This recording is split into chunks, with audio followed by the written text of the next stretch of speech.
So I want to talk about the power of Jiren the Grey so far. And we haven't even seen this character at full power yet in Dragon Ball Super. That still remains to be seen. But there's been enough insane and ridiculous feats that I think it is worth talking about. It's worth discussing it, at least what we know about what this guy can do for now. So very recently, I made a collaboration with Rob from Comics Explained over on his channel about Jiren battling the Marvel Universe. And that video and having that discussion with Rob really put into perspective just how ridiculous this guy Jiren is, and it really makes me wonder what the future holds for this character.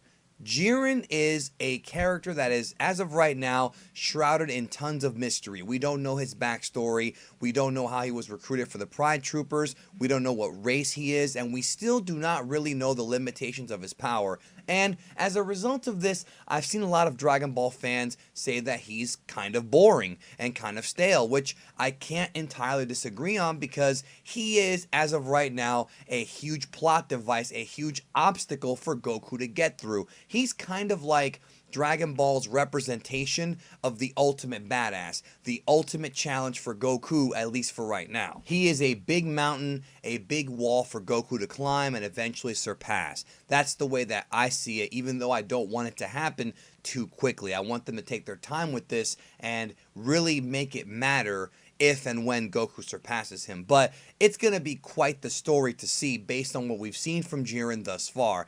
Now, without going into too much power scaling, you don't have to be a power scaler or do a lot of real research to understand how strong this guy is just based on episode 109 when he pretty much nerfed everything Goku hit him with. He blocked Super Saiyan God's punches with one finger. He was able to nullify Kaioken Blue times 20, which is Goku at his max power with a 20 times multiplier. Now again, power levels, actual numbered power levels, have been a thing of the past since pretty much the Frieza saga. So the numbers that these characters are at right now, if you were to find a scouter to measure it, would probably be immeasurable. It really would. And like I said in the video I did with Rob, if you have a character like Goku who in the Dragon Ball Super anime was able to disrupt the balance of the universe during his fight with Beerus, two gods going at it full blast, then the idea of a Goku versus Jiren fight where Jiren is blocking the punches with his finger, with one finger,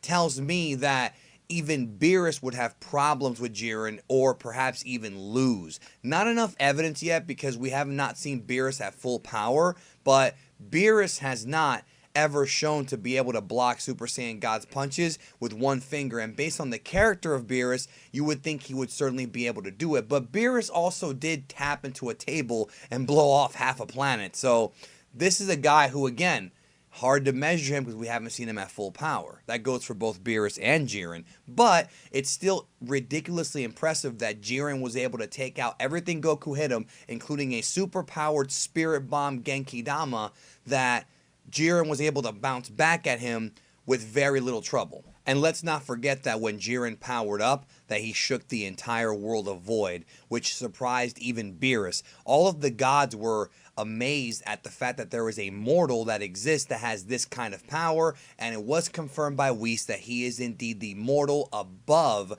the gods of destruction. Now, I want to also make note that he said above gods of destruction, not above the angels. That was never stated, but that is nonetheless extremely impressive that he was able to get to that level by being just a mortal. And again, we don't know what kind of training he did or how he got there, but we know he has some kind of connection with Vermouth, and we know based on the manga that he is at least stronger than Vermouth. Now, the one impressive feat that I wanted to really focus on here that I think is just mind-boggling for Dragon Ball, even though American comic books have had stuff like this for years and years and years, Dragon Ball is now going to an extreme new level with this, is the fact that Vado states that not even time can constrain Jiren, that Jiren's abilities stretch beyond time. And we actually see an example of this in Dragon Ball Super episode 111 when Hit, who is known to manipulate time with the Tokitobashi, does a series of looped Tokitobashis to where he traps Jiren in some kind of time vacuum or a time portal where he cannot move. And then Jiren proceeds to break out of this time vacuum, purely on brute strength and power. The reason why this is such a big deal is because we've seen some crazy stuff in Dragon Ball. We've seen characters defy the laws of physics several times. We've seen characters go faster than light several times as well. I mean, that's been done forever in Dragon Ball. We've even seen some crazy feats like Goku using his power pole, his Noibo, to go from the Earth to the Moon in seconds all the way back in Dragon Ball. And we've seen stuff like Goku in some of the anime-only Namek arc stuff where he's actually in space trying to fix the spaceship on his way to Namek, and he's sitting there dodging quasars and doing kamehamehas to stars. So stuff like on the galactic, cosmic level has been done in Dragon Ball before, but this is now breaking a degree of power that we've never seen in Dragon Ball. You have to understand that time is indefinite. Time is a progress of existence. Time is irreversible. Except, of course, if you're Whis, you can reverse time for 3 minutes. But still, you get my point. Time is a connection between point A and point B. And it's referred to as the fourth dimension. So there's 1D, 2D, 3D, and 4D. And 4D is time. So this guy Jiren has the ability to, if he's trapped in a vacuum of time, which again, that concept itself is difficult to explain because my interpretation, and I could be wrong because everybody's different on this, is that what Hit did was he skipped time so much and did so much time manipulation around the matter around Jiren's body that he was able to trap Jiren in an endless loop of time that I presume only Jiren could see. Maybe what Jiren was seeing is not what the rest of us were seeing. And it's, again, a concept that's very difficult to portray in fiction, in animation, or, well, I mean, it can be done, but they chose not to do it for whatever reason. That being said, I always presumed that Jiren was just stuck in an endless loop of, events happening over and over again in his own mind, and he had to break out of that with his power. Or perhaps what happened was Hit sealed him in some kind of trap, some kind of time trap where time does not pass. It's kind of like the Room of Spirit and Time, where time passes differently, or even the World of Void, but this is different. This is actually where time has stopped. Again, this is a very difficult thing to explain. Those are my two best theories. If you have a different one, definitely let me know in the comments what you think a time vacuum actually is, but it's still a very impressive feat that Vados confirmed that this dude supersedes the power of time and space. Not to mention another very impressive feat that I don't see being talked about too much is the fact that the man is floating in the Tournament of Power arena. We were told from the beginning that flying has been disabled in the arena for this tournament. You cannot use the Buku Jutsu flying technique. If you have rocket propellers or if you have some kind of mechanism or wings to fly, you can fly. But the actual energy-based ability to fly has been disabled by the Grand Priest, which shows how strong he is. And yet we see in Dragon Ball Super, Jiren sitting there meditating, floating in midair. The dude was legitimately floating. So it's one of two different possibilities here.